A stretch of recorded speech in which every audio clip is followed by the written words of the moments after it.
Assalamualaikum warahmatullahi wabarakatuh, sahabat yang dirahmati Allah. Nabi Isa alaihi salam adalah salah satu nabi yang wajib diimani seluruh umat Islam di dunia. Beliau diutus oleh Allah Subhanahu wa Ta'ala kepada Bani Israel karena kesesatan yang dilakukan oleh kaum tersebut sepeninggal Nabi Musa alaihi salam.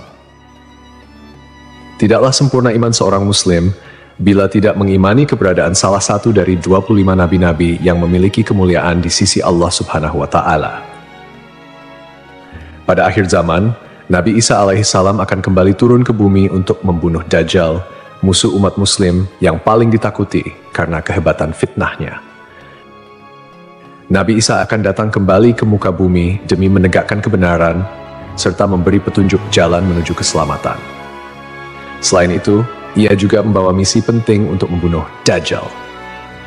Dajjal akan menyebarkan fitnah, kemudian berusaha menyesatkan umat manusia agar jauh dari jalan Allah. Tipu dayanya amatlah dahsyat sehingga yang baik akan terlihat buruk. Namun, tahukah Anda mengapa justru Nabi Isa alaihi salam yang ditugaskan Allah Subhanahu wa Ta'ala untuk membunuh Dajjal? Mengapa bukan Nabi Muhammad Shallallahu Alaihi Wasallam yang secara syariat sebagai junjungan seluruh umat Muslim di dunia?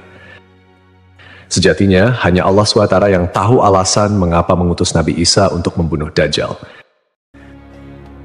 Tapi sebelum lanjut, jangan lupa klik tombol subscribe, like, komen, dan lonceng notifikasi sahabat untuk mendukung channel ini agar terus menyiarkan syiar Islam.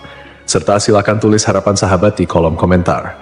Semoga semakin banyak yang mengaminkan, maka makin cepat terkabul. Membuktikan Nabi Isa masih hidup. Alasan pertama yaitu membuktikan bahwa Nabi Isa masih hidup. Bangsa Yahudi dan Nasrani percaya bahwa Nabi Isa dibunuh dan disalib oleh orang-orang Romawi. Namun, sebenarnya Allah Subhanahu wa Ta'ala menyelamatkannya dengan menggantikan peran Nabi Isa alaihissalam kepada orang yang wajahnya diserupakan dengan beliau. Sedangkan Nabi Isa alaihissalam sendiri diangkat ke langit atas izin Allah Subhanahu wa Ta'ala. Karena ucapan mereka orang Yahudi, sesungguhnya kami telah membunuh Al-Masih Isa putra Maryam, Rasul Allah. Padahal mereka tidak membunuhnya dan tidak pula menyalibnya, tetapi yang mereka bunuh ialah orang yang diserupakan dengan Isa. Ini sesuai dengan Al-Quran surat An-Nisa ayat 159 yang artinya, tidak ada seorang pun dari ahli kitab kecuali akan beriman kepadanya Isa sebelum kematiannya. Dan di hari kiamat nanti, Isa itu akan menjadi saksi terhadap mereka. Hal ini membuktikan bahwa tuduhan bahwa Nabi Isa telah disalib oleh kaum Yahudi adalah salah. Sebab selama ini kaum kafir mempercayai bahwa Nabi Isa sudah wafat. Sementara Allah menegaskan dalam firman-Nya bahwa Nabi Isa telah diangkat ke langit sebelum kaum Yahudi membunuhnya. Di hari akhir, Dajjal muncul dengan segala tipu dayanya, kemudian dibaiat oleh kaum Yahudi. Kaum Yahudi juga bersedia menjadi bala tentaranya dengan keinginan membalas dendam terhadap kaum muslimin. Kemudian Allah menurunkan Nabi Isa yang menurut mereka sudah mereka bunuh di masa lalu. Allah menolong Nabi Isa sehingga berhasil membunuh Dajjal dan mengalahkan bala tentaranya. Di masa itu, mereka sama sekali tidak bisa lolos. Bahkan jika ada seorang Yahudi yang bersembunyi di balik pohon, batu, atau dinding, maka benda-benda itu akan berseru, "Di sini ada orang Yahudi." Dekat dengan Nabi Muhammad. Salah satu nabi yang memiliki kedekatan khusus dengan Nabi Muhammad adalah Nabi Isa. Aku adalah manusia yang paling dekat dengan Isa bin Maryam. Antara zaman kami berdua tidak ada nabi yang memisahkan. Selain itu, Nabi Isa sendiri pernah berdoa kepada Allah Subhanahu wa Ta'ala untuk dijadikan umat Nabi Muhammad. Oleh sebab itu, Nabi Isa diturunkan ke bumi untuk menjadi umat Nabi Muhammad. Pasalnya, berita tentang keistimewaan Rasulullah Shallallahu Alaihi Wasallam memang sudah diketahui pada zaman Nabi Isa. Hal tersebut diterangkan di dalam Injil sesuai surat Al-Fath ayat 29. Nabi Muhammad adalah utusan Allah dan orang-orang yang bersama dengan dia bersikap keras terhadap orang-orang kafir yang bersikap memusuhi, tetapi berkasih sayang sesama mereka. Itu adalah sifat-sifat mereka yang diungkapkan dalam Taurat dan Injil. Yakni seperti benih yang mengeluarkan tunasnya, kemudian tunas itu makin kuat, lalu menjadi besar dan tumbuh di atas batangnya. Tanaman itu menyenangkan hati orang yang menanamnya. Keadaan mereka diumpamakan seperti itu. Karena Allah hendak membuat marah orang-orang kafir. Allah menjanjikan kepada orang-orang yang beriman dan mengerjakan kebajikan di antara mereka ampunan dan pahala yang besar. Nabi Isa alaihissalam kembali turun ke bumi diyakini akan menegaskan kebenaran dari ajaran Nabi Muhammad SAW. Tidak bisa dipungkiri bahwa saat ini banyak umat Nabi Isa yang tidak menerima ajaran Nabi Muhammad SAW. Padahal Nabi Isa alaihissalam merupakan pengikut dari Rasulullah SAW. Al-Baghawi menceritakan dalam tafsirnya bahwa ketika Isa alaihissalam mendatangi Baitul Maqdis, di mana orang-orang sedang bersiap salat asar, maka imam di masjid itu mundur dan menyuruh Isa untuk maju. Namun Nabi Isa enggan dan ia tetap salat di belakang imam dengan syariat Nabi Muhammad SAW. Menjalankan kewajiban jihad. Menjalankan kewajiban jihad sebagai kaum muslimin adalah tugas yang penting. Maka Nabi Isa diturunkan ke bumi untuk menjadi umat Nabi Muhammad. Keistimewaan Nabi Muhammad memang sudah diketahui sejak masa Nabi Isa dan diterangkan di dalam Injil sesuai surat Al-Fath ayat 29, yang artinya, Muhammad adalah utusan Allah dan orang-orang yang bersama dengan dia bersikap keras terhadap orang-orang kafir, tetapi berkasih sayang sesama mereka. Kamu melihat mereka ruku dan sujud mencari karunia Allah dan keridhaannya. Pada wajah mereka tampak tanda-tanda bekas sujud. Demikianlah sifat-sifat mereka yang diungkap Taurat dan sifat-sifat mereka yang diungkapkan dalam Injil. Saat Nabi Isa turun ke bumi, Dajjal sudah berada di tengah masyarakat dan memperdaya manusia. Sebagai kaum muslimin, Nabi Isa berkewajiban untuk berjihad melawan Dajjal dan bala tentaranya. Menjalankan kewajiban jihad. Allah Subhanahu wa Ta'ala memilih Nabi Isa alaihissalam untuk membunuh Dajjal sebagai bentuk penegasan terhadap kebenaran agama Islam. Sebagian umat Nabi Isa masih belum menerima ajaran Nabi Muhammad dan masih memandang Nabi Isa sebagai anak Allah Subhanahu wa Ta'ala, walaupun Nabi Isa sendiri menolak klaim tersebut.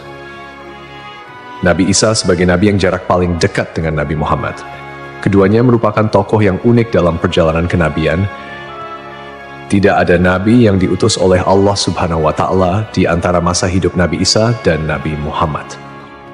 Oleh karena itu, Allah Subhanahu wa Ta'ala mengutus Nabi Isa untuk membunuh Dajjal dan menghapus seluruh agama selain Islam.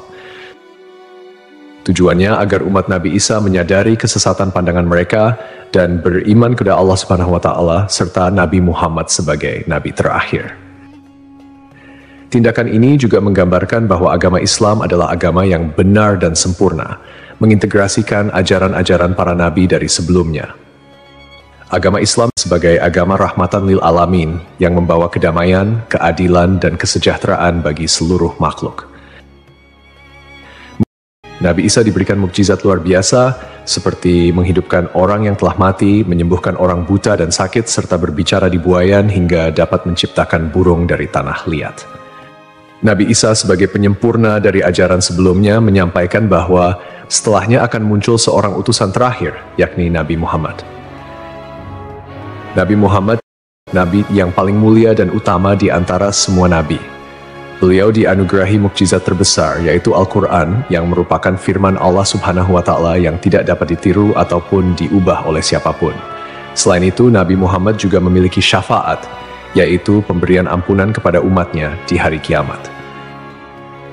Melalui perbuatan membunuh Dajjal, Nabi Isa akan memperkuat dan menegaskan kemuliaan Nabi Muhammad, mengakui kedudukannya sebagai nabi penutup zaman. Tidak hanya Al-Quran, Nabi Muhammad juga diberikan mukjizat lain seperti membelah bulan dan air mengalir dari jemari tangannya. Perjalanan Isra dan Miraj serta mampu bersabda dalam berbagai bahasa. Mukjizat-mukjizat ini menunjukkan kekuasaan Allah yang melampaui batas akal manusia. Sementara keistimewaan Nabi Muhammad sebagai utusan Allah yang paling sempurna semakin terungkap, akhlak mulia, kejujuran tak tercela, keberanian luar biasa, dan kepedulian yang mendalam terhadap umatnya juga menjadi bagian dari kepribadian Nabi Muhammad. Beliau adalah uswatun hasanah, telan baik bagi seluruh manusia.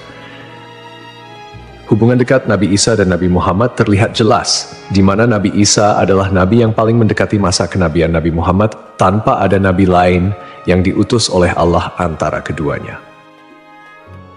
Nabi Isa bahkan menyampaikan kabar tentang kedatangan Nabi Muhammad sebagai nabi terakhir. Beliau mengakui bahwa Nabi Muhammad adalah nabi penutup para nabi dan menyatakan persaudaraan di antara mereka, cinta dan saling menghormati. Nabi Isa dan Nabi Muhammad menjadi bukti kebersamaan spiritual dengan mengakhiri keberadaan Dajjal.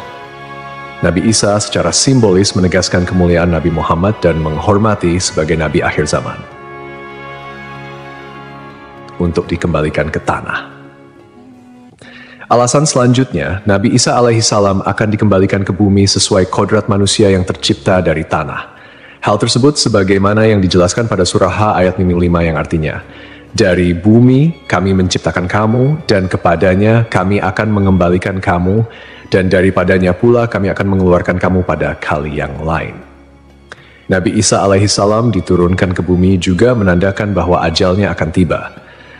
Setelah wafat, Nabi Isa alaihissalam akan dimakamkan di tanah suci, lalu dibangkitkan kembali bersama manusia lain di hari kebangkitan.